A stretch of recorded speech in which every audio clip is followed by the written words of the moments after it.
Factor tree of 418.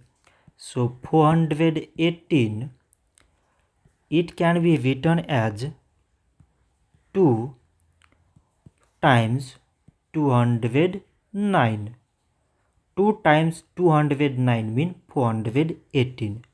209, it can be written as 11 times 19. 11 times 19 means 209. So now we select prime numbers in all these numbers. So prime numbers here is 2, 11 and 19. So we can write 418 is equal to product of all these prime numbers, that is 2 times 11 times 19. So this much for today, and thanks for watching.